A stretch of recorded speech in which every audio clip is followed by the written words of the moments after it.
Olá, eu me chamo Melissa e iremos falar um pouco sobre micotoxinas e zootoxinas. Meu grupo é composto por Clara, Cristal, Elizabeth, Ávila, Glenda e Maria. E eu, Melissa. As micotoxinas são substâncias tóxicas que são produzidas por certos tipos de fungo, principalmente por 3 gêneros, que são os aspergillus, o penicillium e o fusarium. Esses fungos eles podem contaminar alimentos, rações, grãos, sementes e produtos armazenados em condições inadequadas. Desta forma, ela pode apresentar risco tanto à saúde humana quanto à saúde animal, causando efeitos agudos como intoxicações ou crônicos como câncer, imunossupressão e danos hepáticos. Agora vamos falar sobre as principais micotoxinas, que são elas as aflatoxinas, as fulmonizinas, as zearalenonas, as ocratoxinas A, os tricoticenos e as patulinas. Olá, pessoal! Para começar, vamos falar sobre as aflatoxinas. As aflatoxinas são encontradas principalmente em grãos como milho, amendoim e castanhas, quando armazenadas em condições de umidade e calor.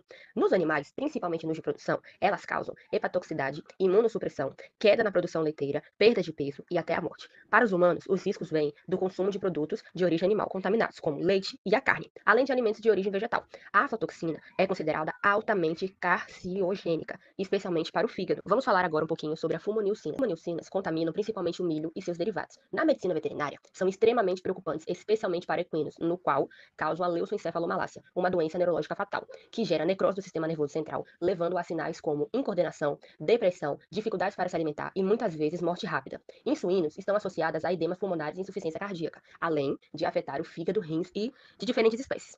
Na saúde humana, o risco do consumo de alimentos contaminados com fulmonilcinas também é significativo. Estudos apontam uma relação direta à exposição à toxina e o desenvolvimento de câncer de esôfago, além de defeitos congênitos, como malformações no tubo neural, especialmente populações que dependem do milho como base alimentar. Vamos falar agora sobre as zearalenonas. Ela possui um efeito estrogênico, ou seja, imita o hormônio estrogênico no organismo, afetando diretamente o sistema reprodutivo dos animais. Em suínos, que são extremamente sensíveis, provoca sinais como aumento de vulva em fêmeas jovens, prolapsos, abortos, infertilidades, redução nas taxas de parto e nascimento de leitões de baixo peso.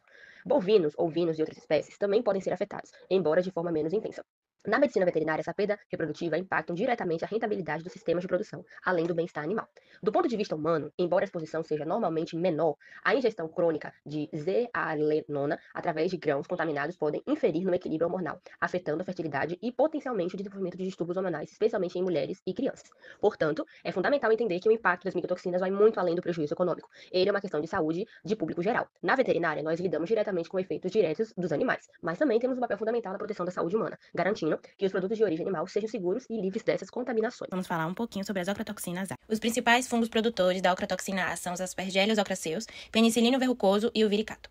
Possuem alta capacidade de ligação às proteínas plasmáticas. Elas agem na alteração da respiração celular, inibindo a atividade da ATPase, gerando efeitos similares aos produzidos na lesão celular. Alteram a síntese proteica, inibindo a RNA, sintetase, e produz um mecanismo de reação precoce ligado ao fenômeno da peroxidação lipídica, chamado de sequestro de cálcio microsomal. São carcinogênicas, têm alto poder tóxico tanto no fígado quanto nas nossas células neurais, comprometem o nosso sistema imunológico e causam anormalidade no desenvolvimento embrionário e alterações no material genético. Já os tricoticenos, o principal fungo responsável pelo tricoticeno, em sua maioria, é o fungo Fusarium. Ele tem como preferência os cereais do trigo, da cevada, da aveia e também do milho. Essa micotoxina, ela atua inibindo a síntese proteica das células eucarióticas, se ligando à subunidade 60S do ribossomo, interagindo com a enzima peptídeo-transferase. Essa interação ela gera uma separação da subunidade rRNA28, bloqueando os processos de alongamento e a ativação de proteínas inativadoras de ribossomos, as conhecidas RIPs, gerando assim um estresse ribotóxico e danos ao RNA. São micotoxinas também responsáveis por uma condição chamada de aulequia tóxica, que desencadeia náuseas, vômitos, diarreia, leucopenia, hemorragia, até mesmo inflamações da pele, podendo prosseguir assim para uma morte.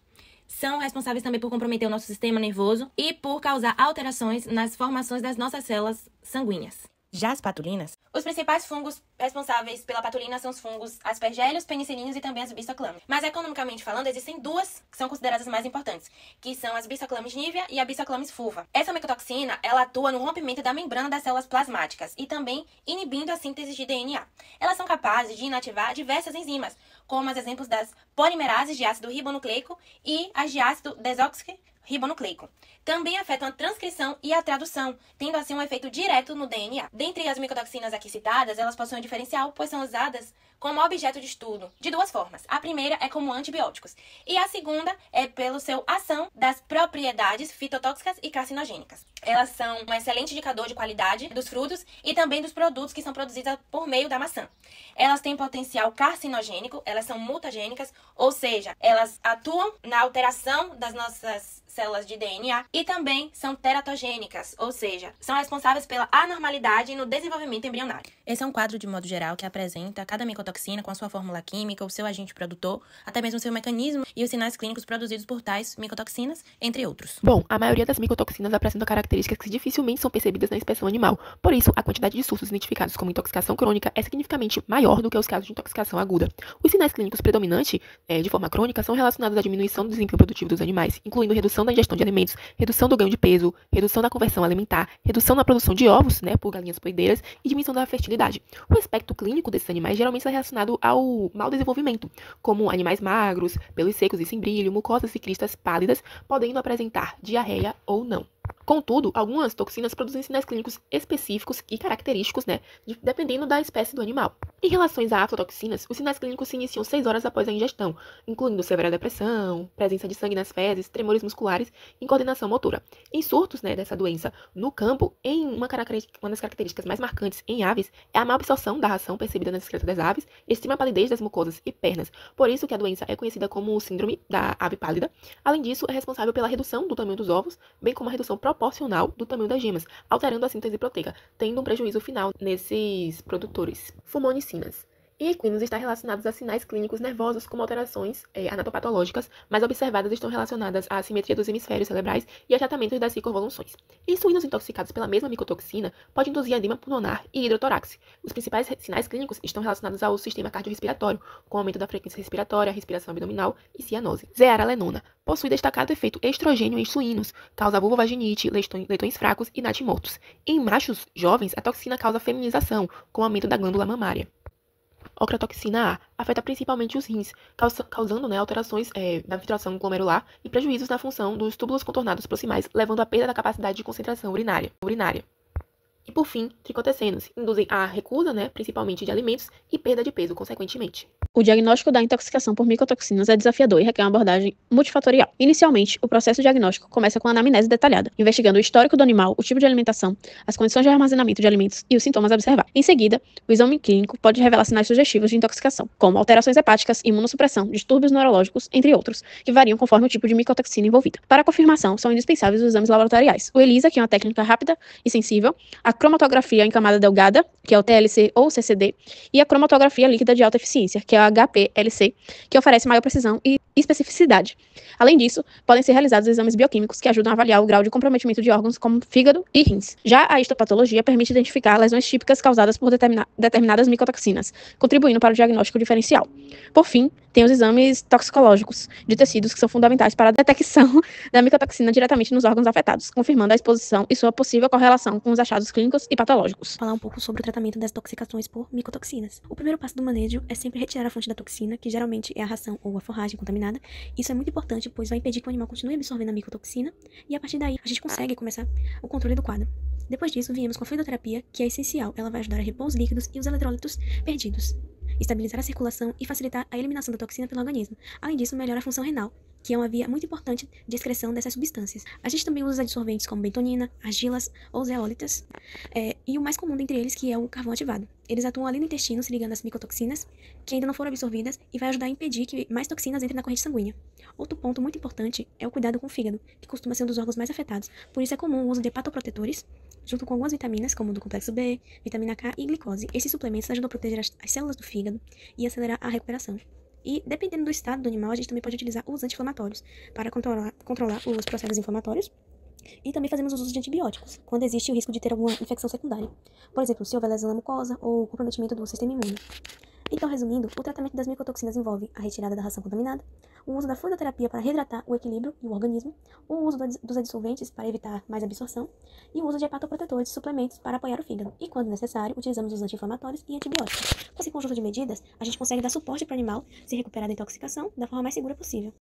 Vamos falar sobre a definição de zootoxinas. As zootoxinas são substâncias produzidas pelo próprio animal, que geralmente são substâncias liberadas como um mecanismo de defesa ou até mesmo ataque. Quando aquele animal ele quer capturar sua presa, essa substância é liberada. Quando ele está se sentindo ameaçado, né, para se defender, quando ela quer marcar um território, até mesmo questão de acasalamentos. Então, o animal ele usa essa substância quando ele acha necessário. E além disso, existem dois tipos, a peçonha e a venenosa. A peçonha é de forma ativa, ou seja, por picadas, mordidas. E a venenosa de forma pacífica. No lado esquerdo, estamos se referindo aos animais peçonhentos, que são aqueles: escorpião, abelha, aranha, vespa, mosquito, arraia e formiga. Esses animais possuem estruturas para injetar toxinas, ou seja, de forma ativa, como picadas, mordidas ou até mesmo ferrões ou agulhadas. No lado direito, estamos se referindo aos animais como peixe-balão, sapo, largata, água-viva. Esses animais liberam toxinas quando são tocados, ingeridos ou manipulados. Falando sobre os tipos de zootoxinas, iremos abordar sobre os répteis, aracnídeos, anfíbios, insetos e peixes. Iniciando com as serpentes, os répteis, vamos falar sobre a família Viperidae, que estamos abordando como jararaca, cascavel e sucururu. Os tipos de toxinas, os tipos de veneno, estamos abordando sobre a neurotóxicas, que afeta os nervos, altera a coloração e destrói o tecido, podendo até ter feridas profundas por conta da intensidade do veneno. Neufrotoxinas, que atacam os rins, miotoxinas, destrói fibras musculares, e vasculotoxinas, que danifica os vasos sanguíneos. Abordando sobre a família agora de Elavipidae, falamos sobre a definição, né, de neurotoxinas, que afetam o sistema nervoso central, como já foi abordado. Também abordamos sobre mioné coraçante, que destrói os músculos, e hemorrágica, que provoca grande sangramento. Sobre aracnídeos, podemos abordar um exemplo de aranha marrom.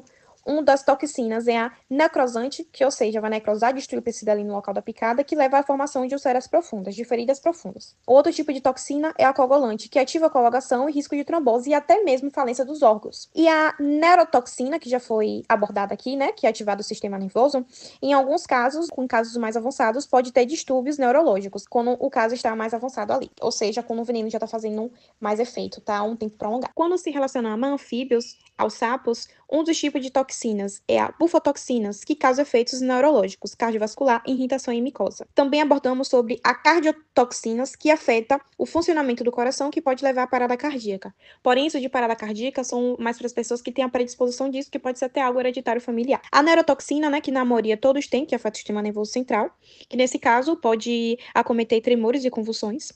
E a última toxina, né, desse anfíbio é o sistema digestório, que pode causar náuseas, vômitos, salivação e também a diarreia. Sobre os insetos, que estamos especificando a abelha, o tipo de toxinas dela é apitoxina, que é uma mistura de enzimas, que é uma mistura de dor, inflamação e necrose local.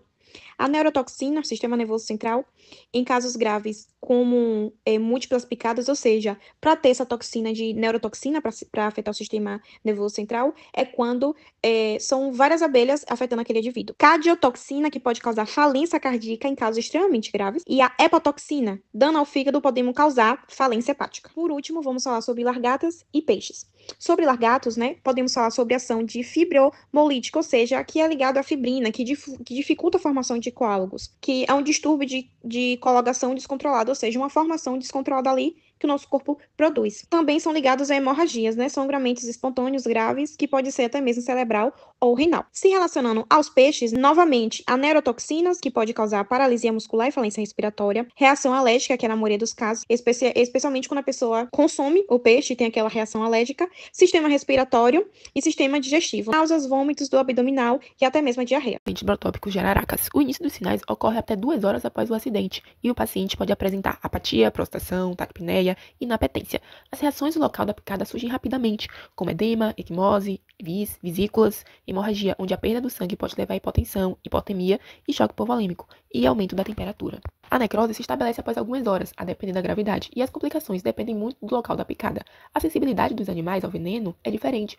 Por exemplo, o equino é uma espécie mais sensível. Acidentes crotálicos, cascavéis. As manifestações locais incluem edema leve e dor variável, mas raramente ocorrem. As manifestações sistêmicas são severas. Ocorrem depressão acentuada, decúbito, apatia, anorexia, sonolência, êmese e diarreia. Acidentes laquéticos. Sururucus. Apresentam um quadro clínico semelhante ao acidente brotópico. Observam-se reações locais intensas, como edema, hemorragia local. O quadro sistêmico está caracterizado por sinais clínicos de estimulação vagal e sistema nervoso. Acidentes elápticos, corais ou corais verdadeiras. As manifestações clínicas iniciam de maneira muito rápida, menos de 1 hora após o acidente.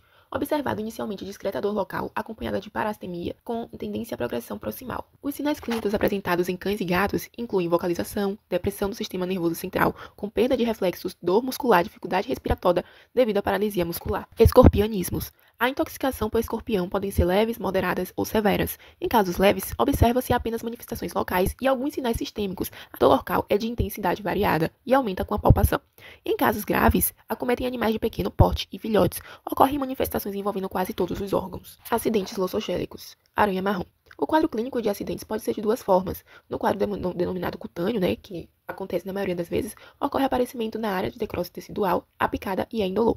Já no quadro sistêmico, que é a maioria das vezes, uma substância presente no veneno atua de forma sistêmica e o paciente apresenta anemia, hemólise, icterícia e hemoglobinuria. A infecção bacteriana secundária e a ERA são as principais complicações. Acidente por sapos. Os sinais clínicos surgem poucos minutos após o acidente, afetando o sistema gastrointestinal, cardíaco e neurológico, citando que o envenenamento por sapo constitui como uma emergência. E por fim, acidentes por abelhas. Em acidentes com poucas picadas, pode ser observada a reação inflamatória local, com dor, fluido e edema.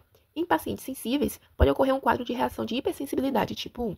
Aqui são algumas imagens dos animais que foram intoxicados por toxinas causadas tanto pelas serpentes como também por aracnídeos. Referente ao diagnóstico, ele varia a toxina em que o animal foi exposto. Esse quadro é um exemplo de métodos diagnósticos utilizados para diferentes animais produtores de zootoxinas. Cada tipo de animal exige estratégias específicas. Para serpentes, além do exame clínico e bioquímico, a confirmação pode ser feita pela resposta à soroterapia e os testes laboratoriais, como ELISA, que auxiliam na detecção de toxinas. No caso dos sapos, que produzem toxinas cardíacas, usamos testes bioquímicos, mas também a mensuração da digoxina sérica, que é um marcador importante, além do tradicional método do Staizoto, utilizado para identificar substâncias tóxicas. Para escorpiões, além do exame bioquímico, o diagnóstico pode contar com os testes de ELISA, que identificam a toxina no organismo. Já em casos de aranhas, o diagnóstico pode se basear em dados epidemiológicos e clínicos antes da morte, ou seja, o chamado diagnóstico antemortem. E o teste imunodiagnóstico pode confirmar a exposição à toxina. Insetos e peixes também têm o exame bioquímico como base, mas o diagnóstico pode ser auxiliado pela identificação do ferrão ou do próprio inseto, quando possível. O tratamento das intoxicações por zootoxinas exige atenção imediata, pois ele varia de acordo com o tipo de animal envolvido e com a natureza da toxina liberada. Algumas atuam sobre o sistema nervoso, outras no sistema cardiovascular e há também aquelas que afetam a coagulação ou causam necrose local. E por isso, além do suporte básico, precisamos fornecer o tratamento conforme o quadro clínico e a toxina responsável. Mas de forma geral, começamos com o tratamento de suporte, que é fundamental para estabilizar o nosso paciente. A fluidoterapia também entra aqui com um papel essencial, pois ela vai manter a perfusão, corrigir os desequilíbrios eletrólitos e vai ajudar o organismo a eliminar essa toxina. Em casos de dor intensa ou agitação, nós utilizamos analgésicos ou a sedação leve, conforme a necessidade. Quando há inflamação ou necrose, os anti-inflamatórios podem ser incluídos, e sempre avaliando o risco-benefício. E se houver o risco de infecção, como as feridas abertas ou contaminadas, aí fazemos o uso de antibióticos, que também é indicado. A partir da identificação ou suspeita de um agente causador, nós tomamos medidas específicas, como por exemplo, nos acidentes com serpentes, como a jararaca, a cascavel, a coral verdadeira, vamos usar os soro específicos. O antibotrópico, o anticrotárico, o antialíptico, respectivamente. Caso a espécie não possa ser identificada com precisão, geralmente é indicado o uso do soro polivalente, que oferece cobertura com os principais venenos fofídicos. Para aranhas como a aranha marrom, a armadeira, a gente pode utilizar o soro antiaracnídeo, junto com o controle da dor e o acompanhamento da lesão cutânea, que pode evoluir para uma possível necrose.